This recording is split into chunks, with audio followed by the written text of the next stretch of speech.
Take it away, Ali. Thank you. It's yours. Hello, everyone. Before we introduce ourselves, we just want to thank everyone for being here. My name is Ali, as you already know. These are Nadine, Alice, and Farah, the Abdelaziz sisters. And we'll start off by letting you guys introduce yourselves to us and to everyone. Tell us a little bit about your past before being Instagram famous. What did you study? What were you doing at that time? Your family? Hi, everyone. First of all, I want to thank everyone for being here. I want to thank the organizer of this big event because this is something very essential in the world of social media, to be able to speak and to share our experience for that others can learn from our stories and know what we did and how we did it. First of all, I want to start to speak about myself. I'm Tleiss I Entrepreneur. I'm the eldest between Nadine and Farah. I graduated in the Lebanese University, the Lebanese American University in Beirut. I studied marketing, and I worked in the HR and recruitment industry before moving into fashion and becoming an influencer and a celebrity. So tell us more. What did you do? I'm Nadine. I'm 26 years old. I hold a business degree in management in the St. Joseph University. It's a French university. We are half Lebanese, half Romanians. Our mom is Romanian. We speak 4 languages: Arabic, French, English, and Romanian.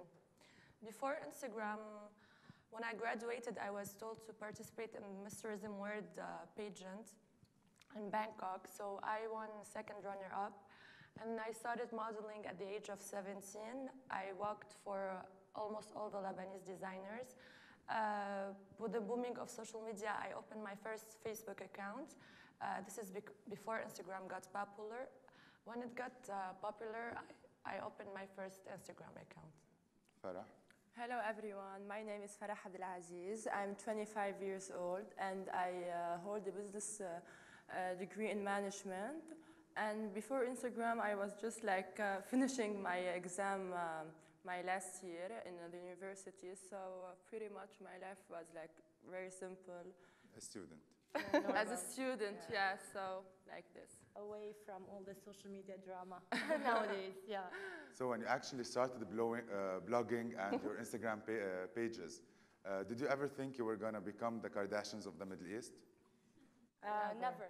We never expected to be called the Kardashian of the Middle East. Actually, what happened is that one day I was bored at work and I was like saying to myself, I don't want to work in an office. I want to do something big. I want to do something to inspire people. And I created a page on Instagram. It was the very first page in the Middle East called Style in Beirut. It was a style inspiration page. I wanted to show people from all around the world that Lebanon is still the Paris, Beirut is still the Paris of the Middle East, and that Lebanese women are very stylish, fashionable, are very smart, can be entrepreneur, and can hold like high positions in the work industry, and not just what people think of Lebanon, that it's an Arab country, we have the political issues and all the negative things they say about our country. So I wanted to show the positive and the good side of Lebanon. And people started following the account because they were seeing the pictures that the pictures were very inspiring. I was posting fashion trends, beauty trends, what the Lebanese are wearing on the streets. So I got all the Lebanese fashion-oriented women to follow my account, to engage and to comment. And at the beginning, Instagram was very easy because the posts were very chronological, so people were able to see all the posts in a chronological order. So I was getting a lot of views, or a lot of likes, a lot of comments, and it started to grow. And it was one of the most famous accounts in the Middle East. And I had my personal account, and I was working on my personal account as well, and to show people that I love fashion, and I'm wearing, I can be having a good picture on the streets, not in the studio with a professional photographer. And this is when we started following the trends, because you don't have to have a professional photographer to be able to show your style to the public. You can just take a picture on the streets with a phone and post it, and people will like what you're wearing. And then companies started to sending us emails wanting to invite us to their big events, and or to send us gifts, to send us goodies, or wanting to collaborate with us. So back then, we started going to the events as the trio, as the sisters, and always matching. It was one, I don't know if it was intended or not intended, because we were always like, we had this very, yeah, like we are very good friends, we're best friends, and we always like to wear something that is similar, like the same spirit. Like yeah, now. like for example now, you know. So we were always going to the event, wearing the same shades, wearing from the same designer, and people started to look at us, or wow, Are they triplets? Are they triplets? Who they are? Are they sisters, triplets? What do they do? So this is how we draw the attention of the media, and we got a call that changed our destiny, and it was the call from a major TV channel in the Middle East, and they asked us if we want to be the stars of a new reality TV show that will hit the Arab world and will be the first of its kind. And yeah, this is how It all started. it all started. And once you did the show, the reaction of the media, especially the locals one at first, was huge. What do you think drew the attention that much to a show, especially in the Middle East? I would say because it was something new. It was the first reality show in Lebanon. You know, people like to watch, to see how sisters live. What do they do?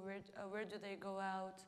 What are they wearing? What are they talking about? What are they fighting about? Yeah. So this is what drew the attention, I think. And people were used to see us only on Instagram, because back then, I'm speaking 5 years ago, or 4 years ago, there was no Insta story, and Snapchat was not so popular like now. So people were only seeing pictures that were only posts on Instagram, and they did not know our personality or our character. Like, are they always smiling? Are they always so perfect? So we want them to see that we are not perfect. We wanted them to see the real us, that sometimes we can fight as sisters, because on social media you can only post like pictures or videos, but you only show the perfect pictures, you post the perfect videos, but on TV everything is real. Like, you can't like tell them, cut, let's repeat this scene, because sometimes we fight, we have fun, we go out. Like, we wanted to show them our lifestyles in our country, so and to show them beautiful Beirut. Since you've experienced both TV exposure and social media exposure, what do you think is more powerful between Definitely social media, because nowadays the social media influence, it's global. It's not limited to one country. It's a two-way communication channel. Whereas TV exposure, it gives you a specific target audience, but on social media you are exposed to the whole world. So I would say social media platforms are more important. And when you use your social media, when you actually started, and comparing it to now, do the tools that you use are different? Are they different from back then? Yes, definitely. Definitely, Everything is changing now. Like, for example, the Instagram algorithm is changing. Like, people are not being able to see the post chronologically, like back then. So we have to put more effort for our post to be visible to everyone, to a larger audience, because we want to grow our platform. The more we grow our platforms, the more we grow, and our business grow. But I think the best tool for me is on social media is being myself. Like, I don't pretend to be someone else just like to get more followers or to get more likes on my pictures. So this is my weapon, to be myself, to be honest with my audience, and always to show them what they like to see. For example, when I do like makeup videos, they ask me what kind of products you're using, so I can go live on my Instagram and talk with them. So it's a good interaction between me and my followers. Yes. So as we know, nowadays there are a lot of bloggers and influencers, especially in the last couple of years. So how do you differentiate yourself from other bloggers and influencers? And at the same time, how do you differentiate yourself from each other as the sisters? Well, I think that everyone who wants to differentiate himself or herself from the others have to have something different, because everyone wants to be an influencer now, and everyone wants to be a blogger, but not everyone knows how to produce a creative content. And this is something very essential, because when you want to be different, you have to be original. You cannot like replicate a post that you saw. You cannot just, post pictures of your outfits every day. People will get bored. You have to give something that is original. Maybe a post that, for example, we did like a week or 2 weeks ago. I will share the story. We were in Dubai, and I was on the pool, and then we wanted to do a very funny post. So I did a picture with my sister Nadine on the pool. My back was, my head was not. She was bending her head. I was bending my head. You can only see her body, and next to her body there was my head, and she was pulling my hair. Yeah. And I wrote a caption, "Dude, where's my head?" Yeah. So this picture got 120,000 likes, 4,000 comments, and 5 million reach. 5 million reach. This one post got 5 million reach. And I got 10,000 followers in one day. We got 10,000 followers in one day. But not only it got reposted, everyone did the same picture. Yeah. They tried to do the same and picture. Everyone It was was talking about so the funny. post, and still until now it's getting reposted. And there are a lot of other posts. So it's about giving something original, something new, a post that can be reposted, and that people will talk about, you know. This is how you can be more creative. People How like do you differentiate yourselves from each other? Since you are three and you're considered as a brand, but for example, if a brand comes and wants to work with only one of you, how do you differentiate between yourselves? Well, Nadine is a model because she has a huge experience in the modeling industry. She modeled for several big designers. She opened the show with Kendall Jenner 2 years back in Dosso Dossi fashion show in Antalya. And she's now she's the official she's officially working with Guess in their campaigns and modeling when they have a fashion show. And until now, she's doing big fashion shows. Fafi is the makeup guru. She loves makeup. She's the beauty junkie blogger. She talks about makeup tips, brands, like videos. I show them what's trendy, and also fitness. And also fitness, because she's a fitness freak. You should teach me how to do the eyeliner. I don't know how to put eyeliner. Yeah, and myself, I'm I'm oriented in fashion and lifestyle, and I'm an entrepreneur because I launched my own cosmetic beach product. So actually moving to that, you made headlines a couple of years ago for making more than $500,000 while the three of you were under 25 years old. Yeah. And this year you had your own startup company which has cosmetic products, and now it's estimated to be worth $1 million. Is social media your only source of income? And how did you monetize your platforms into these numbers? Yes. Like now I can see that social media helped us a lot with the monetization, because we're getting paid for our sponsored posts, for sponsored videos, for a campaign. So now brands are paying a huge amount of money to influencers because they can reach a wider audience and they can boost their sales. And this is how we made the $500,000 in a year, because we had, it's not about having a lot of collaboration. It's about having collaborations with companies that how can I say that? It's not. Medium size. It's the influence. Yeah, it's not the number of collaborations, you know. You can do one collaboration or two collaborations, but these collaborations are very big, you know. These will be very big projects for you. And because we are sharing the profit with a lot of companies nowadays, and especially in fashion, because people are loving what we wear, so they go to the website, to the e-commerce, they are shopping exactly what we are wearing and more, and we are getting 15 or 20% from the sales, so as a commission. And yeah, this is one way of doing money out of social media. And there is another way that is my own company that I started last year, and I did my own Wonder Tan. Wonder Tan are 3 products. It's a tanning oil, a sunblock, and a hair serum. And people were always asking me about my hair, about what I used to get a very fast tan in summer. So I wanted to give them my secret, and it was a secret I shared with my sisters and my grandma because it's her recipe. And people liked the products. I did a very big launching. I gave away a lot of products to Arab celebrities, and they all supported me. And it went. They liked it so much. Yeah, so I'm gonna use it tomorrow.